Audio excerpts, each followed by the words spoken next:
Hello students, आज हम पढ़ रहे हैं चैप्टर नंबर 2 हिस्ट्री का, पेज नंबर 29 पर। यहाँ पर सेकंड पोर्शन पर हम आ चुके हैं, सेकंड पैराग्राफ पर। 2.1 पढ़ेंगे आज हम।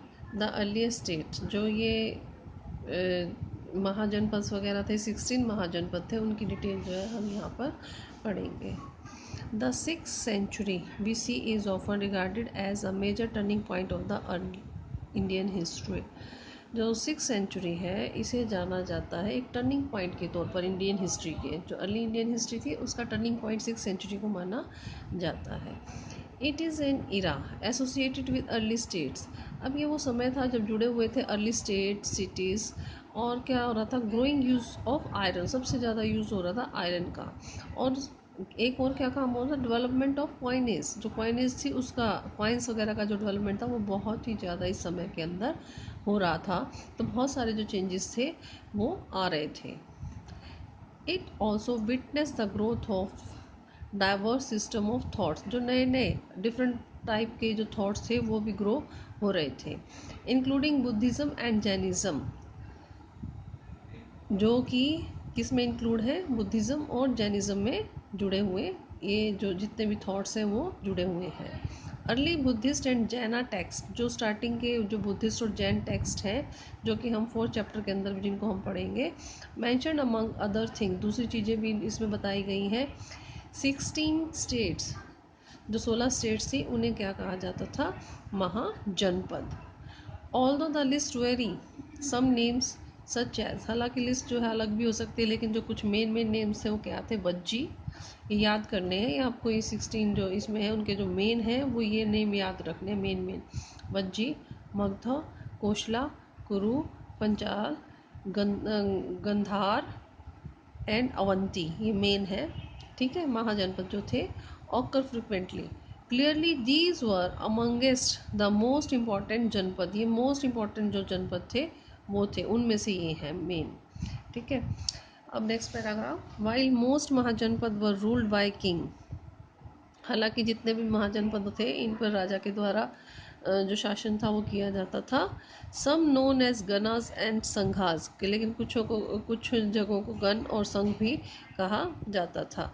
वर ऑब्लिगार्चिस, ऑब्लिगार्चिस का मीनिंग होता है कुछ लोगों के द्वारा मिलकर इस पर जो था शासन जो था वो किया जाता था। Where power was shared by a number of man, कुछ संख्या में जो लोग थे वो यहाँ पर पावर को शेयर करके इसको चलाते थे। ऑफन कोलेक्टिवली कॉल्ड राजा, जिनको कि राजा कहा जाता था। बोथ महावीरा एंड बुद्धा, जो महावीर और बुद्धा जो थे वो इसी प्रकार के गनास जो थे, जगह जो थी, स्टेट जो थी, उन्हीं में से ये आए हुए थे जिनको गण कहा गया है। In some instance as in the case of Vajji Sangha की तरह ही कुछ अगर केस हम देखें, the rajas probably control resources, जो राजा होते थे वो सभी रिसोर्सेज, जैसे चाहे ज़मीन थी या कुछ भी रिसोर्स थे, उन पर उनका कंट्रोल होता था। Although their histories are often difficult to reconstruct, हालांकि इस इतिहास को दोबारा से रिकन्स्ट्रक्ट करना बहुत ही मुश्किल है, क्योंकि जो रिसोर्सेज हैं वो बहुत ही कम है, जो सोर्सेज हैं इसको जानने के इतिहास को वो कम है।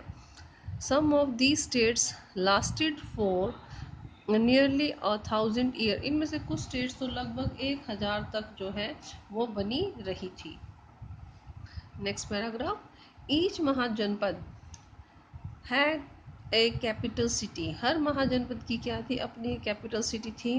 विच वॉज ऑफन फोर्टिफाइड, जिस पर क्या मोस्टली फोर्टिफाइड सिटी होती थी, फोर्ट बने हुए होते थे, किलेबंदी की जाती थी।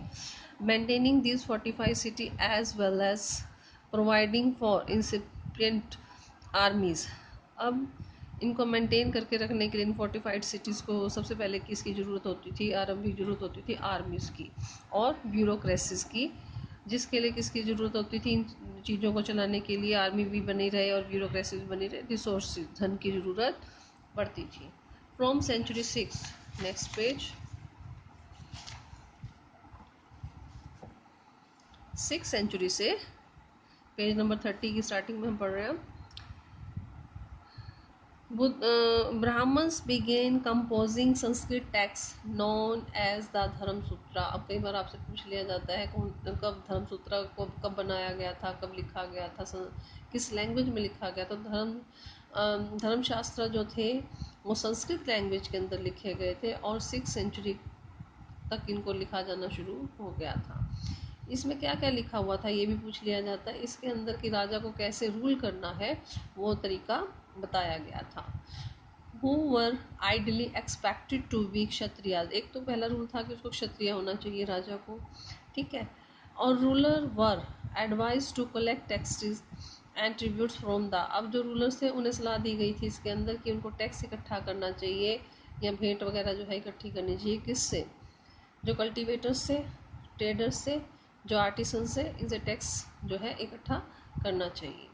वर resources also procured from pastoralist and forest people. जो पेस्टोलिस्ट थे, पशुपालक थे, या जो फॉरेस्ट में रहने वाले लोग थे, क्या उनसे भी रिसोर्सेज को इकट्ठा किया जाता था? We don't know really know, हमें नहीं पता, सच में नहीं पता, हमें इसके बारे में सही से नहीं पता है। What we do know is that, हमें क्या पता है, that raids on neighboring states were recognized as the legitimate means of acquiring wealth। भाई जो ये अपने नेबरिंग जो साथ वाले जो स्टेट्स होती थी ना, पड़ोसी देश, उन पर जो रेड करते थे, रेड करना मीन्स आक्रमण करते थे, वो किस लिए होता, ताकि ये जो धन है उसको एक्वायर कर सके, मीन्स अपने कब्जे में उसका भी धन ले सके। Gradually some states required standing armies. अब कुछ स्टेट्स को लगातार किसकी जरूरत पड़ती, स्टैंडिंग आर्मीज की जरूरत पड़ती थी। एंड मेंटेनिंग रेगुलर ब्यूरोक्रेसीज, और रेगुलर अपनी ब्यूरोक्रेसीज को रेगुलेट करना पड़ता था। Other continue to depend upon militia, जबकि दूसरी किस पर डिपेंड करती थी, सेना पर। रिक्रूटेड, जिसको कि रिक्रूट किया जाता था, मतलब चुना जाता था या बनाया जाता था, किन में से, ज़्यादातर तो नहीं, हमेशा तो नहीं, लेकिन ज़्यादातर किस में से बनाया जाता था, पीजेंट्री, जो पीजेंट कृषक वर्ग था, जो उसमें से ही इन मिलिटिया को या सेना को चुना जाता था। आज हम इतना ही करेंगे, यहाँ तक किसी प्रॉब्लम तो डिस्कस कर लेना। Thank you.